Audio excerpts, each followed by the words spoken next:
அவர் கூட்டத்தினர் தண்ணீர் பாட்டிலுக்கு ஏங்குகிற போது தண்ணீர் பாட்டில் எல்லாம் தூக்கி வீசுகிறார். இங்கே மின்சாரம் தடைபட்டு விட்டது என்று குற்றம் சாட்டுகிறார். 2 நவரான குற்றச்சாட்டுக்கள். மின்சாரம் நீங்கள் கொடுக்க வேண்டாம், நாங்கள் ஜெனரேட்டர் வைத்துக் கொள்வோம் என்று இவர்கள் சொன்னதாகவும், அப்படியெல்லாம் முடியாது, அது நாங்கள் டிரான்ஸ்ஃபார்மர் மூலம் தான் கொடுப்போம் என்று அவர்கள் சொன்னதாகவும், டிரான்ஸ்ஃபார்மர் மேலே ஏறி நிற்க தொடங்கிய போதுதான் இறந்து விடுவார்களோ அவர்கள் என்று பயந்து மின்வாரியத்தினர் சிறிது நேரம் அந்த டிரான்ஸ்ஃபார்மரை நிறுத்திவிட்டு மீண்டும் இயக்கி இருக்கிறார்கள். இங்கே ஆயத்தமாக இருந்தன ஆம்புலன்ஸ்கள். இது ஏதோ ஒரு சதியின் நோக்கம் என்று தமிழக வெற்றி கழகத்தைச் சேர்ந்த ஒருவர் ஒரு கருத்து சொல்லியிருக்கிறார். ஆயத்தமாக இல்லாவிட்டால் என்ன சொல்லியிருப்பார்கள்? பல்லாயிரக்கணக்கான மக்கள் வந்து கூடுகிற போது ஏதாவது விபரீதம் ஏற்பட்டுவிடும், யாருக்காவது மூர்ச்சை அடைந்து மயக்கமடைந்து உயிருக்கு ஆபத்தான நிலைமை ஏற்படும் என்று மருத்துவமனைகளும் டாக்டர்களும் தயாராக இருக்க வேண்டாமா என்று சொல்லியிருப்பார்கள். ஆக மருத்துவமனைகள் அந்த விதத்தில் தான் அவர்கள் ஆயத்தமாக, ஏதாவது விபரீதம் வந்துவிடக்கூடாது என்று தான் ஆயத்தமாக இருந்திருக்கிறார்கள். ஆம்புலன்ஸ்கள் கூட யார் ஏற்பாடு செய்தது? ஒரு தரப்பினர் சொல்கிறார்கள் தமிழக வெற்றி கழகத்தினரே ஏற்பாடு செய்த ஆம்புலன்ஸ்கள் என்று சொல்லுகிறார்கள். இதற்கிடையில் தனிநபர் விசாரணை ஆணையம் அமைத்து விட்டதை அரசை கண்டித்து தமிழக வெற்றி கழகத்தினர் அபாண்டமான குற்றச்சாட்டுக்களை சொல்லுகிறார்கள். அங்கே தூத்துக்குடி ஸ்டெர்லைட்டில் கொடூரமான துப்பாக்கி சூடு நடந்து 16 பேர் மடிந்தார்களே, அன்றைக்கு முதலமைச்சராக இருந்த எடப்பாடி இருந்தவர்கள் தனிநபர் விசாரணை ஆணையம் அறிவிக்கவில்லையா? சிபிஐ விசாரணை வேண்டும் என்று கேட்கிறார்களே, சிபிஐ வந்தால் அப்படியே அவர்கள் பாரபட்சம் இல்லாத நடுநிலையோடு அறிக்கைகளை தந்து விடுவார்களா? போஃபர்ஸ் பீரங்கி பேரத்தை சிபிஐ தான் மூடி மறைத்து மார்டின் ஆர்பிடோ அறிக்கையை அப்படியே குளிதோடி புதைப்பதை போல மறைத்துவிட்டு முழுக்க முழுக்க அந்த பிரச்சனையிலே சிபிஐ தவறாக செயல்பட்டது என்று பலரும் குற்றச்சாட்டுக்களை சொன்னார்கள். சிபிஐ இயக்குவது இன்றைக்கு யார்? மோடி அரசு தானே, பிஜேபி தானே. அப்படியானால் இங்கே இருக்கக்கூடிய அரசு மீது களங்கம் சுமத்துவதற்கு ஏன் அவர்களே உட்படக்கூடாது? சிபிஐ மீது நம்பிக்கை எனக்கு கிடையாது. அவர்கள் CBI, income tax department, enforcement department இவற்றை பயன்படுத்தி எதிர்க்கட்சிகளை நசுக்குவதற்கு எல்லா வகையிலும் பாரதிய ஜனதா கட்சி அரசு முயற்சித்துக் கொண்டிருக்கிறது. அவர்கள் இவ்வளவு கூட்டம் கூடும்போது இவ்வளவு தாமதமாக ஏன் புறப்பட வேண்டும்? கூட்டம் சேர்ந்து விட்டது என்று தெரிந்த பின்னரும் தாமதமாக போய் தன்னோடு இருந்த கூட்டம் நாமக்கல் கூட்டத்தையும் அங்கே வந்து சேர மெதுவாக பயணித்து அந்த வாகனங்களையும் அங்கே கொண்டு வந்து சேர்த்து, சரி மக்கள் பார்க்க விரும்புகிற போது வெளிச்சத்தை வேனுக்குள்ளே போட்டு அந்த ஊர்திக்குள்ளே அந்த ஜன்னல் வழியாக நிறைய பேரை பார்க்க முடியாது, ஓரளவு கை காட்டியிருக்கலாம். மேலே ஏறி நின்று 2 பக்கமும் கையை காட்டி கும்பிட்டுக்கிட்டே வந்திருந்தா அங்கே இருந்த மக்களில் பெரும்பாலோர் அப்படியே பார்க்க வந்தோம் என்று தானே பெரும்பாலும் சொல்லுகிறார்கள். பொதுமக்கள் மீதும் நான் குறைபட்டுக் கொள்கிறேன். எதுக்கு 8 மாத குழந்தை, 10 மாத குழந்தை, 2 வயசு குழந்தைய தூக்கிட்டு போகணும்? இவ்வளோ பெரிய கூட்டத்தில் நசுங்கி போச்சா என்ன செய்கிறது? குடிக்க தண்ணி இல்லைன்னா பெண்கள் எப்படி அந்த அவதியை தாங்கிக் கொள்வது என்ற யோசனை வேண்டாமா? ஆக பொதுமக்களும் கொஞ்சம் பொறுப்போடு நடந்து கொள்ள வேண்டும். ஆனால் இந்த கொடிய துயரத்துக்கு பிறகு தமிழக வெற்றி கழகத்தைச் சேர்ந்த முக்கியமான ஒருவர், அதன் முன்னணியில் இருப்பவர் இப்பொழுது ஒரு ட்விட்டர் போட்டார். அதிலே புரட்சி வெடிக்க வேண்டும் என்கிறார். புரட்சி வர வேண்டும். பாரதி சொன்ன 2 வாக்கியத்தை அதை ஒரு அரசை தாக்குவதற்காக அந்த 2 வாக்கியத்தை நான் திரும்ப சொல்ல விரும்பவில்லை. அதை சேர்த்து அந்த அறிக்கையிலே போட்டுவிட்டு நெரும் கண்டனங்கள் பல இடங்களிலிருந்து வந்ததனால் இப்போ அதை எடுத்துட்டார். ஒரு அரை மணி நேரத்துக்கு முன்னாடி புரட்சி வர வேண்டும் என்று அதற்காக சொல்லுகிறார். திட்டமிட்டு இவர் சட்டமன்ற உறுப்பினர் எப்படி போனார்னா, அதுக்கு முன்னாடியே முன்னாள் அமைச்சர் அதிமுகவை சேர்ந்த முன்னாள் அமைச்சர் அதுக்கு 5 நிமிஷத்துக்கு முன்னாடியே போயிட்டாரே விஜயபாஸ்கர். அவர் எப்படி அங்கே போனார்? ஒரு ஆத்திரம், வேதனை, இவ்வளவு கொடுமை நடந்துருச்சு, ஆஸ்பத்திரி கொண்டு வராங்க, பார்க்கணும், அதுக்கு உதவி செய்யணும்னு சொல்கிறாங்க. சிஎம் மின்னல் வேகத்தில் அவர் செயல்பட்டிருக்கார். இதை விட என்ன செய்ய முடியும் ஒரு சீஃப் மினிஸ்டர்? அவசரமாக ஆலோசனை கூட்டத்தை அங்கே தலைமை அலுவலகத்திலே கூட்டுகிறார். அதன் பின்னர் கலங்கி தவிக்கிற என்னால் தாங்கிக் கொள்ள முடியவில்லை, இப்பொழுதே போகிறேன் என்று அந்த இரவிலேயே புறப்பட்டு அந்த இரவிலேயே கரூரில் சிகிச்சை பெற்றுக்கொண்டிருந்தவர்களை போய் பார்க்கிறார். தன் கடமையை செய்கிறார். இதில் யாரும் யாரையும் குற்றம் சொல்ல வேண்டியதில்லை, தவறு கண்டுபிடிக்க வேண்டியதில்லை. இந்த நேரம் துயரமான நேரம், இது விமர்சிப்பதற்கான நேரம் அல்ல என்று மிக பக்குவத்தோடு அரசியல் பண்பாட்டோடு முதலமைச்சர் அவர்கள் இன்று வரை அறிக்கை கொடுத்து கொண்டுதான் இருக்கிறார்கள். ஆனால் அவர்கள் திமுக கழகத்தையே குறிவைத்து தாக்குவதைப் போல இதற்கு பின்னாலே ஒரு சதி இருக்கிறது. என்ன சதி? ஒரு சதின்னா அது ஒரு இடத்துல கான்ஸ்பிரசி கூடணும், அதில் திட்டங்கள் வகுக்கப்படணும், அதில் என்னென்ன திட்டங்கள் என்பது வெளியே வரணும். அதுதான் ஒரு கான்ஸ்பிரசி, சதிங்கிறது. இங்கே அப்படி எந்த விதமான ஒரு நடவடிக்கைக்கும் எந்த ஆதாரமும் இல்லையே. இனி இவர்கள் வேண்டுமென்றே இட்டுக்கட்டி தமிழக வெற்றி கழகத்தினர் 4 பேரை பொய்யாக தயாரித்து நாங்கள் இப்படி கேட்டோம், இன்னார் சொல்லிக்கிட்டு இருந்தாங்க, நாங்கள் கேட்டோன்னு கூட பொய் சொல்லலாம். ஆக நடந்த கொடுமையான துயரம், அங்கே பிரயாகிலே 80 பேர் கும்பமேளாவிலே இறந்தார்கள் நெரிசலில். அதாவது 1996 2002 வரைக்கும் 365 நெரிசல்கள் இப்படி ஏற்பட்டிருக்கின்றன. 3000 பேர் மொத்தம் இறந்திருக்காங்க இந்த மொத்த நெரிசல்களில். அது கூட்ட நெரிசல்களில் இப்படி ஏற்படுகிற போது அதை தடுப்பதற்கு எல்லோருக்கும் பொறுப்பு இருக்கிறது. ஒரு யோசனை சில பேர் சொல்கிறாங்க, பேரிகேடு போட்டிருக்கலாம். பேரிகேடை பற்றி சொல்கிறவருக்கு ஏதாவது தெரியுமா? தஞ்சாவூரில் ரயில் மறியல்னு நாங்கள் 300 பேர் போனோம், பேரிகேடு போட்டிருந்தாங்க, 200 போலீஸ் இருந்தாங்க.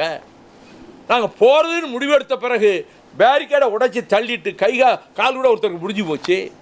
நானும் எங்களோட சேர்ந்தவங்களும் காவல்துறையும் மீறி நாங்கள் போய் ரயில் தடத்தில் போய் உட்கார்ந்தோம். பேரிகேடெல்லாம் 1 நிமிஷத்தில் தூக்கி எரிஞ்சிருவாங்க. பேரிகேடு எப்படி போட முடியும்? தடியடி பிரயோகம் நடத்த முடியுமா போலீஸு? அவ்வளவுதான். பெருங்கலவரமாகி நிறைய பேர் இறந்து, போலீஸ் தான் அதுக்கு காரணம், லத்தி சார்ஜ் தான் காரணம் என்று போலீஸ் மீதே குற்றச்சாட்டை திருப்பி இருப்பார்கள். இம்மாதிரி கூட்டத்திலே உள்ளே போய் போலீஸ் ஒன்றும் செய்ய முடியாது. வருவதற்கு முன்பே தடுப்பதற்கு என்ன வழி, அதை யோசித்தவருக்கு சொல்லலாம். இவ்வளவு கூட்டம் இருக்கு, நீங்கள் ரொம்ப தாமதமாக வர்றீங்க, அநேகமாக உங்கள் பயணத்தை நீங்கள் நிறுத்திக்கிட்டா கூட நல்லதுன்னு கூட சொல்லலாம். இல்லை நான் வந்து தான் தீர்வேன்னா, அப்படின்னா நீங்கள் ஓப்பனில் வெளியில் தலையை காட்டி கையை காட்டிக்கிட்டே போனால் கூட ஓரளவு அந்த மக்கள் திருப்தி அடைஞ்சிருவாங்க. அதுக்கு பேர் முண்டி அடிச்சுட்டு வரமாட்டாங்க, அவங்க அப்படியே திரும்பி போயிருப்பாங்க அப்படின்னு கூட யோசனை சொல்லியிருக்கலாம். அவரே யோசிச்சிருக்கணும்ல. அனுபவம் மிக்கவர், எண்ணற்ற திரைப்படங்களிலே நடித்தவர் அவர். மக்கள் இப்படி இருக்கிறாங்க, தன்னை பார்க்க வந்த மக்கள் இப்படி மிதிபட்டு சாகிறார்கள். அவர் பேசிட்டு இருக்கும் போதே அங்கே 4-5 பேர் இறந்து போனதாக செய்தி வருகிறது. அது விசாரணையில் தான் அந்த உண்மைகள் கண்டறியப்பட வேண்டும். அதனால் தான் பேச்சை நிறுத்த சொல்லி கூட இருந்த ஒருவர் சொன்னதாகவும் ஒரு செய்தி வருகிறது. முண்டியடித்துக் கொண்டு அவர்கள் வருகிற போதே அதை பார்த்து அங்கே ஆம்புலன்ஸ்கள் எப்படி வந்தன, ஆம்புலன்ஸ்கள் வரணும், எங்கே இருந்தாலும் கூட்டத்துக்கு 2 ஆம்புலன்ஸை நிறுத்தி வைக்கிறது போலீஸ் வழக்கம். இவர்களே ஆம்புலன்ஸ் ஏற்பாடு செய்ததாக கூட ஒரு செய்தி வருகிறது. இதற்கு மத்தியில் சகட்டு மேனைக்கு திமுக அரசையும் முதலமைச்சரை நேரடியாக சொல்லாமல் அவரை மறைமுகமாக தாக்குவது போல ஆட்சியாளர்களை இதற்கு பொறுப்பாளியாக்க முயற்சிப்பதற்கு என் கடும் கண்டனத்தை தெரிவித்துக் கொள்கிறேன். நான் முதல்ல சொன்ன மாதிரி எனக்கு உடல் நலம் இல்லாமல் நான் சிகிச்சை எடுத்துக் கொண்டிருப்பதால் நான் பயணிக்க முடியவில்லை அன்று. ஆனால் ஒரு துக்கம் நடந்துவிடக்கூடாது என்ற பயத்தில் எந்த நிகழ்ச்சியை நடத்தினாலும் அந்த நிகழ்ச்சி நடத்தி முடிக்கிற வரைக்கும் அந்த நிகழ்ச்சிக்கு ஏற்பாடு செய்தவர், காரணமானவர் பொறுப்பாக இருக்க வேண்டும். அவர் உடனே நான் உள்ளே போக சொல்லலை, அது நேரம் போக முடியாது. விஜய் அவர்களை உடனே அந்த இடத்துல கேள்விப்பட்ட உடனே அந்த இடத்துக்குள்ளே போக முடியாது. அதனால் அவர் திருச்சியிலே தங்கியிருக்கலாம். தங்கியிருந்து மறுநாள் எந்த விதத்திலே ஆறுதல் சொல்வது என்று காவல்துறையினரிடமே நீங்கள் பாதுகாப்புக்கு வாருங்கள் கேட்டு கொடுக்கலன்னா அதுக்கு பிறகு காவல்துறை சொல்லலாம், போய் பார்க்க முயற்சித்திருக்கலாம். ஒரு பதட்டத்தில் அவர் சென்னைக்கு திரும்பி வந்துட்டார். இப்பொழுது ஆட்சி மீது இதில் ஏதோ பின்பக்கத்திலே இருந்து ஒரு திட்டமிட்டுத்தான் இவ்வளவு பெரிய நெரிசல் நடந்தது என்பது 1% கூட நம்ப முடியாதது. கூட்டம் வந்து அப்படியே ஒருத்தர் மோதிட்டு மூச்சு விட முடியாமல் 25 பேர் இறந்திருக்காங்க. மூச்சு திணறனால விலா எலும்புகள் எல்லாம் நொறுங்கி இருக்கின்றன. அந்த பிரேத பரிசோதனை அறிக்கையிலே சொல்லப்படுகிறது. ஆக நடக்கக்கூடாத கொடும் துயர். இதற்கு பொறுப்பேற்க வேண்டியவர்கள் தமிழக வெற்றி கழகத்தினர் தான்.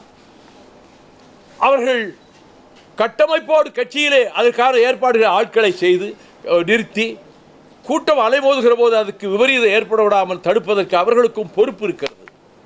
பொதுமக்களுக்கும் நான் சொன்னது போல பொறுப்பு இருக்கிறது. அவங்களும் இவ்வளவு கூட்டத்துக்கு ஏன் போகணும், டிவியில் அருமையாக காட்டுறாங்க, வீட்டிலேருந்தே பார்க்கலாம், எல்லா காட்சிகளையும் காட்டுறாங்க, அவர் பேசுகிறதையும் காட்டுறாங்க. எதுக்கு முண்டி அடிச்சுட்டு பார்க்க போகிறோன்னு சொல்லி நம்ம குழந்தை என்ன ஆகுமோ அந்த கூட்டத்தில் அப்படிங்கிற பயம் வேண்டாமா? நம்ம தாய்மார்களுக்காக நான் ரொம்ப வருத்தப்படுறேன். அவர்கள் தண்ணீர் இல்லாமல் மூச்சு விட முடியாமல் அப்படி இறந்திருக்காங்க. இவ்வளவு பெரிய துயர நிகழ்ச்சி நடக்கக்கூடாதது, இனி என்றும் நடக்கக்கூடாது. பரப்புரை செய்யட்டும் அவர். ஆனால் அதற்கு சொன்ன நேரத்துக்கு போக முடியாட்டாலும் ஒரு 2 மணி நேரம் தாமதமாக போங்க, 1 மணி நேரம் தாமதமாக போங்க. நீங்கள் நீண்ட நேரம் கூட்டம் காத்திருக்க சொல்லி அதுக்கு மேலே அந்த முதல்ல இருந்த நாமக்கல் கூட்டத்தையும் சேர்த்தே பின்னாடியே வர வச்சு அவங்களையும் கொண்டு போய் டபுள் மடங்காக்கி அதனுடைய நெரிசலிலே இவ்வளவு பேர் சாக நேர்ந்த இந்த கொடூரமான துயரம் எல்லோரையும் கண்கலங்க வைக்கிறது. டிவியில் பார்த்தாலே நமக்கு நெஞ்சு வெடிக்கிறது. இவ்வளவு கொடுமையாக குழந்தைங்க, பச்சை குழந்தைங்க திருமணத்துக்கு ஏற்பாடு செய்து நிச்சயம் செய்து திருமணம் செய்ய இருந்த இருவர், கணவன் மனைவியாக வேண்டிய 2 பேருமே இறந்திருக்காங்க. குழந்தைகள் இறந்து தாய் பிழைச்சிருக்கா, தாய் இறந்து குழந்தைகள் பிள்ளைகள் நிராதரவாக தவிக்கின்றன. ஆக இவ்வளவு பெரிய கொடுமையான துயர நிகழ்ச்சி நடப்பதற்கு காரணம் யார் என்று கடைசியிலே ஆட்சியாளர்கள் மீதே பழி சுமத்துகின்ற இந்த போக்கு நான் மீண்டும் எனது கண்டனத்தை பலமாக தெரிவிக்கிறேன். இந்த பழி சுமத்துகிற திட்டத்தை பழி சுமத்த வேண்டும் என்பதற்காக பழி சுமத்துகிறார்கள். எங்கே மக்கள் கோபம் நம்மீது திரும்பி விடுமோ, மக்களுடைய வருத்தம் நம்மீது ஏற்பட்டு விடுமோ என்பதனாலே ஆட்சியாளர்கள் மீது குறை சொல்லுகின்ற இந்த போக்கு. நிபந்தனைகள் விதிச்சாங்கல்ல, 15 நிபந்தனைகள், ஒன்றையாவது கடைபிடித்தீர்களா நீங்கள்? தமிழக வெற்றி கழகம் எந்த விதிகளையாவது பின்பற்றினீங்களா? பேச்சுரிமை இருக்கு, ஆர்டிகல் 19 இருக்கு, கான்ஸ்டிடியூஷன்ல பேச்சுரிமை எல்லோருக்கும் இருக்கு. அதுக்கு என்னென்ன விதிகளும் இருக்கு, கண்டிஷன்ஸ், பேச்சுரிமை எந்த அளவில் இருக்க வேண்டும் என்பதற்கு. ஆக இந்த நிகழ்ச்சியிலே அவர்கள் இவ்வளவு கூட்டத்திலும் கூட கொஞ்சம் அதிக கவனம் செலுத்தி அவர்களை பாதுகாக்க வேண்டிய பொறுப்பு இந்த கூட்டத்தை ஏற்பாடு செய்தவர்களுக்குத்தான் உண்டு. இதுவரை இந்த கைது செய்யப்பட்ட மூவரில்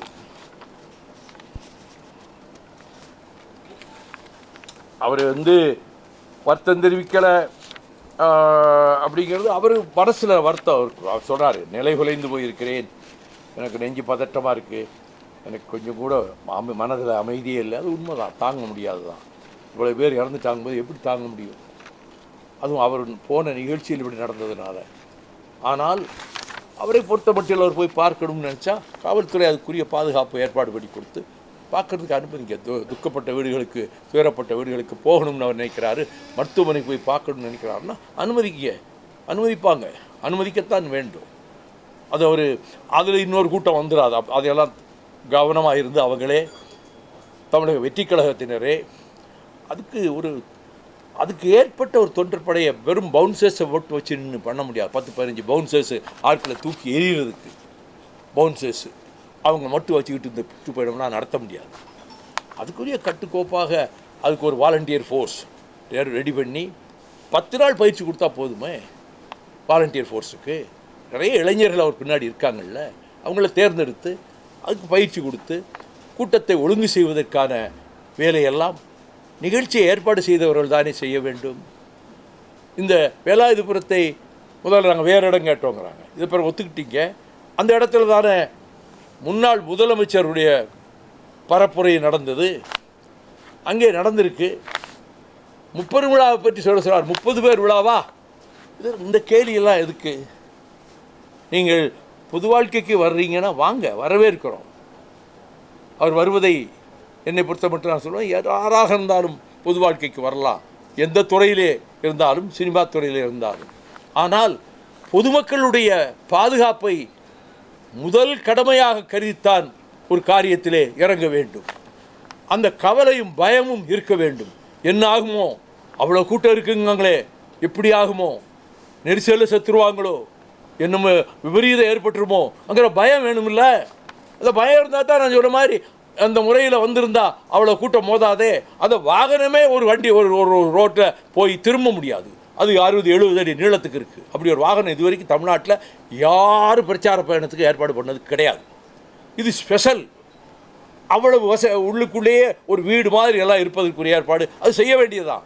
அவர்களுக்கு அது வாய்ப்பு இருக்குது, செய்ய வேண்டியது. ஆனால் இவ்வளவு வண்டியை கொண்டுக்கிட்டு நீங்கள் எப்படி தெருக்களுக்குள்ளே கொண்டு போக முடியும்? அதை யோசிக்கணும்.